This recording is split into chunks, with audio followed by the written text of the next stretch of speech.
সূরা ইয়াসিনের ৫৪ নম্বর আয়াত। আউযু বিল্লাহি মিনাশ শাইতানির রাজিম। ফাল-ইয়াওমা লা তুযলামু নাফসুন শাইআন ওয়া লা তুজজাউনা ইল্লা মা কুনতুম তা'মালুন। আজকের দিনে কারো প্রতি জুলুম করা হবে না এবং তোমরা যা করবে কেবল তারই প্রতিদান পাবে। এই আয়াতে আল্লাহ সুবহানাহু ওয়া তাআলা বলছেন, যখন সবাইকে সেই বিরাট তীব্র আওয়াজের পরে হাসরের ময়দানে একত্রিত করা হবে, তখনই বিচারের কাজ শুরু হবে এবং সেই বিচারের কাজে কাউকেই আ কারো প্রতি জুলুম করা হবে না। সো এটা হচ্ছে সেই দিন, যেই দিনে হচ্ছে কারো প্রতি জুলুম করা বা কারো প্রতি ভুল কোনো ডিসিশন দেওয়া হবে না। এখানে বলা হচ্ছে ফাল ইয়াউমা লা তুজলামু। সো তুজলামু জালামা থেকে এসেছে। জালামা শব্দের অর্থ হচ্ছে কারো প্রতি রং কোনো কিছু করা, ভুল কোনো কিছু করা যেটা তার প্রাপ্য নয়, যেটা তার জন্য প্রযোজ্য নয়, এরকম কিছু করা অ্যান্ড তার যে অধিকার সে অধিকারকে ভায়োলেট করা সেটা বোঝানোর জন্য জালামা শব্দ বলা হয়ে থাকে। তো এখানে বলা হচ্ছে যে কারোর প্রতি এতটুকু জুলুম করা হবে না। তুজলামু নাফসুন শাইয়্যা। নাফসুন শব্দটা হচ্ছে এখানে কমন ফর্মে এসেছে। তার মানে হচ্ছে যে not a single soul will be wronged in the least bit, যে কারো প্রতি এতটুকু মাত্র জুলুম করা হবে না সেটা বোঝানোর জন্য আল্লাহ সুবহানাহু ওয়া তাআলা এভাবে এ কথাটা বলেছেন। আ বিন্দুমাত্র জুলুমও তাদের প্রতি করা হবে না। শাইয়ান শব্দটা দিয়ে সেটা প্রকাশ পাচ্ছে এখানে এবং ওয়ালা তুজজাউনা। সো তুজজাউনা জাযা শব্দ থেকে এসেছে। আমরা যখন কারোর জন্য দোয়া করি আমরা বলি যে জাযাকাল্লাহু খাইরান, যে আল্লাহ তোমাকে উত্তম প্রতিদান দান করুক। জ জাযা শব্দটার অর্থ হচ্ছে পুরস্কার দেওয়া। সো রিওয়ার্ড দেওয়া। তুজজাউনা যাকে পুরস্কার দেওয়ার প্যাসিভ ফর্মে এটাকে বলা হচ্ছে। সো সেখানে আমরা দেখি যে আল্লাহ বলছেন ওয়ালা তুজজাউনা এবং তাদেরকে সেই জন্য পুরস্কার করা হবে না ইল্লা মা কুনতুম তা'মালুন, যা তারা করে নাই। তো এখানে আমরা দেখি যে আল্লাহ সুবহানাহু ওয়া তাআলা সেদিন কি পরিমাণ ইনসাফের সাথে প্রতিটা মানুষের প্রতিটা কাজের প্রতিদান দিবেন সেটা এখানে বলে দেওয়া হয়েছে এবং সূরা কাহাফে আমরা দেখি যে মানুষ অবাক হয়ে সেদিন বলবে, যখন তার আমলনামা সামনে রাখা হবে তাতে যা আছে তার কারণে আপনি অপরাধীদেরকে ভীত সন্ত্রস্ত দেখবেন। তারা বলবে, হায় আফসোস! এ কেমন আমলনামা! এ যে ছোট বড় কোনো কিছুই বাদ দেয়নি, সবই এতে রয়েছে। তারা তাদের কৃতকর্মকে সামনে উপস্থিত পাবে। আপনার পালনকর্তা কারোর প্রতি জুলুম করবেন না। তাহলে এখানেও আমরা দেখি যে প্রত্যেকটা জিনিস ছোট বড় যাই আমরা করি না কেন, প্রতিটা জিনিস হচ্ছে গ্রন্থবদ্ধ হয়ে যাচ্ছে, লিপিবদ্ধ হয়ে যাচ্ছে। কোনো কিছুই এখানে বাদ যাবে না এবং তারা তাদের সমস্ত কাজকে সামনে দেখতে পাবে এবং আল্লাহ সুবহানাহু ওয়া তাআলা সেই অনুযায়ী তাদের প্রতিদানের ব্যবস্থা করবেন। এখানে বলা হচ্ছে যে ওয়ালা তুজজাউনা ইল্লা মা কুনতুম তা'মালুন। সো এই ইল্লা মা কুনতুম তা'মালুন অর্থ হচ্ছে যে আম তারা আ যে কাজ করত। সো এখানে মা কুনতুম, কুনতুম শব্দটা দিয়ে যেই জিনিসটা বোঝানো হচ্ছে যে তোমরা যেই কাজগুলো সাধারণত করতে। সো এখানে মানুষ স্বাভাবিকভাবে বা সাধারণভাবে যেই কাজগুলো রেগুলারলি তাদের জীবনে করে থাকে সেগুলোর কথা বলা হচ্ছে যে সেই কাজগুলোই হচ্ছে তাদের প্রতিদানের জন্য আল্লাহ সুবহানাহু ওয়া তাআলা লিপিবদ্ধ করে রেখেছেন।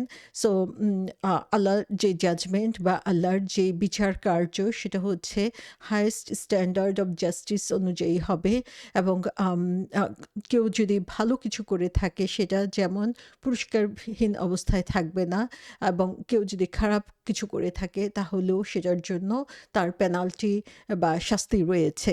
সো আল্লাহ সুবহানাহু ওয়া তাআলা অবিশ্বাসীদেরকে উদ্দেশ্য করে, মুশরিকদেরকে উদ্দেশ্য করে, যারা গুনাহগার তাদেরকে উদ্দেশ্য করে এই কথাগুলো বলছেন যে যখন তাদেরকে আল্লাহর সামনে হাজির করা হবে সেই দিনটা কত কঠিন হবে এবং কিভাবে সেখানে হিসাব কাজ করা হবে।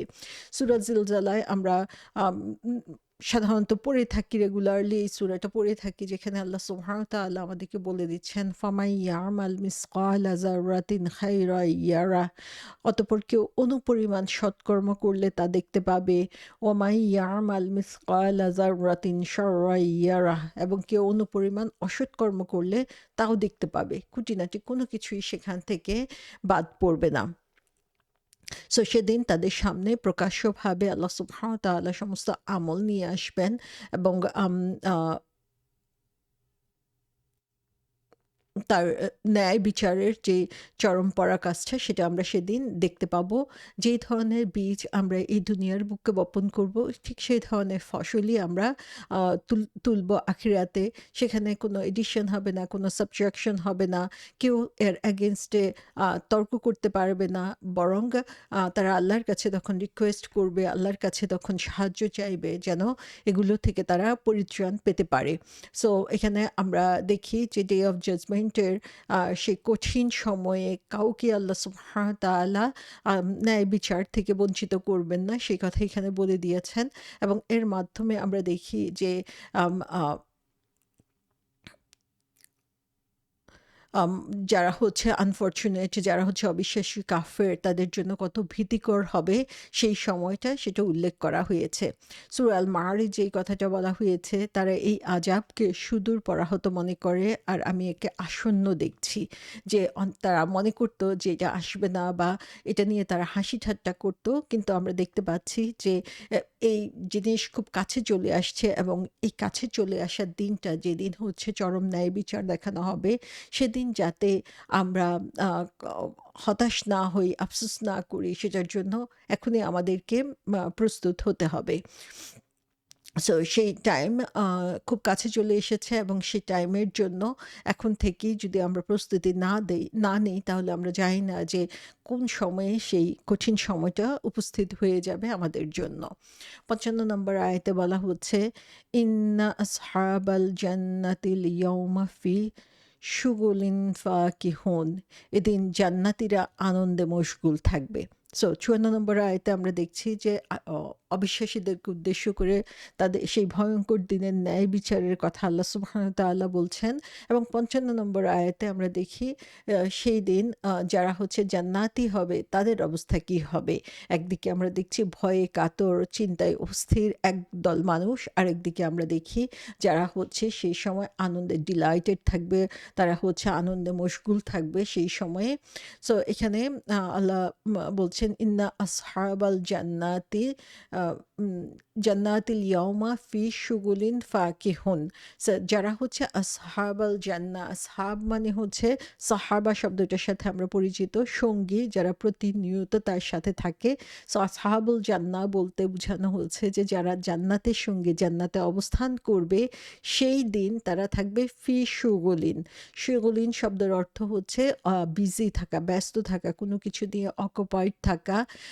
তারা হচ্ছে কাজ নিয়ে কোনো একটা অ্যাক্টিভিটিতে এঙ্গেজ থাকা বোঝানোর জন্য বলা হয়ে থাকে। এবং তার সাথে শুগুলিন ফাকিহুন, কি কাজে তারা ব্যস্ত থাকবে, যে তারা তখন ফাকিহা বলা হচ্ছে, ফাকিহা শব্দের অর্থ হচ্ছে আনন্দিত, সুখী, চেয়ারফুল, সেটা বোঝানোর জন্য এই শব্দটা বলা হয়।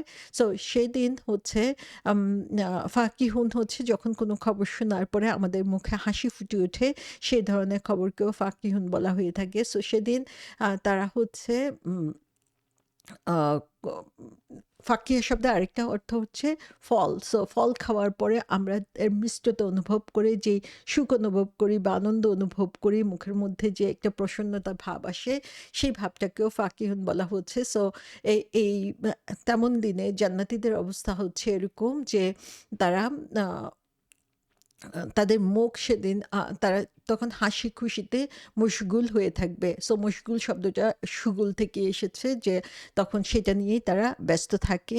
আম সো তারা তাদের যে বিজয়, তারা যে পুরস্কার আল্লাহ সুবহানাহু ওয়া তাআলার কাছ থেকে পেতে যাচ্ছে সেই দিনে, সেই কথাটাই এখানে প্রকাশ করা হয়েছে। সো আমরা দেখি বিভিন্ন তাফসীরকারকদের বর্ণনা মতে মুজাহিদ রহমতুল্লাহ আলাইহি বলেছেন যে তাদের যেই শুগুল বা ব্যস্ততা, সেটা হচ্ছে তারা যেই আনন্দটা তখন অনুভব করছে, সেই অনুভবের প্রকাশটা সেখানে ঘটছে। এবং ইবনে আব্বাস রাদিয়াল্লাহু আনহু বলছেন যে তারা এই যে ফাকিহুন, সেই ফাকিহুনটা হচ্ছে তারা এমন একটা অবস্থার মধ্যে থাকবে যখন সেই অবস্থাটা হচ্ছে আনন্দমুখর, এবং তাদের সেই সময়কার অবস্থাটাই ব্যাখ্যা করা উল্লেখ করা হয়েছে এই ফাকিহুন শব্দের মধ্য দিয়ে। সো এখানে আমরা দেখি যে আল্লাহ সুবহানাহু ওয়া তাআলা আম এই সূরার ১ম এই 2 গ্রুপস অফ পিপল এর কথা বলেছেন। একটা গ্রুপ হচ্ছে যারা এই মেসেজ থেকে কোনো ধরনের বেনিফিট পাবে না। তাদেরকে সতর্ক করা হোক বা না হোক, এবং আল্লাহর ডিসিশন তাদের জন্য ফাইনাল হয়ে গিয়েছে। এবং আদার গ্রুপ যারা, তারা হচ্ছে আম আ আ তাদের কথা বলা হয়েছে যারা এই আল্লাহ সুবহানাহু ওয়া তাআলা যে রিমাইন্ডার দিচ্ছেন, যে মেসেজ দিচ্ছেন, সেগুলো থেকে উপকৃত হবে।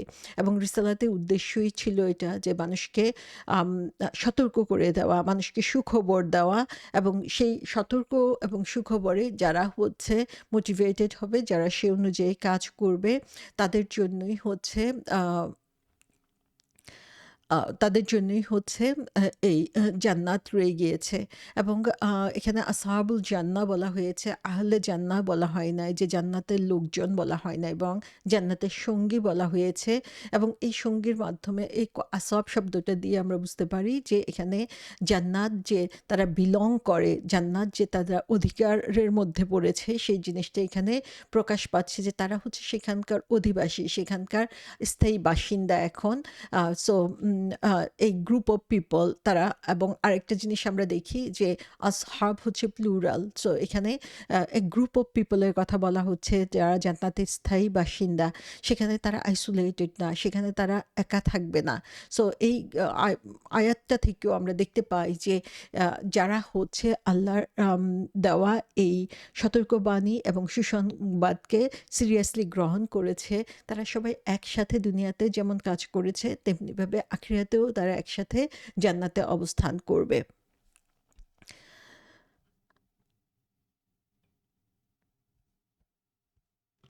এ ব্যাপারে হাসান আল বসরি রহমতুল্লাহ আলাইহি বলেছেন যে তারা they will be too busy to think about the torment which the people of hell are suffering, যে তারা যারা হচ্ছে আম জাহান্নামে থাকবে, তারা হচ্ছে তারা তাদের শাস্তি নিয়ে ব্যস্ত থাকবে।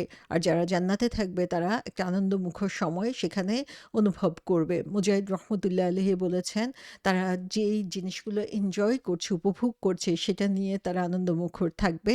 এবং সেই ফাকিহুন শব্দ দিয়ে সেটাই প্রকাশ পেয়েছে। সো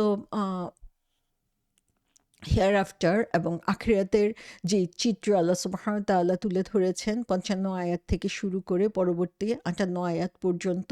এবং এই আয়াতের মধ্যে আমরা দেখি যে আল্লাহ সুবহানাহু ওয়া তাআলা জান্নাতীদের আনন্দমুখর অবস্থাটা তুলে ধরেছেন, যে এটা একটা জান্নাত। জান্নাত মানে হচ্ছে গার্ডেন।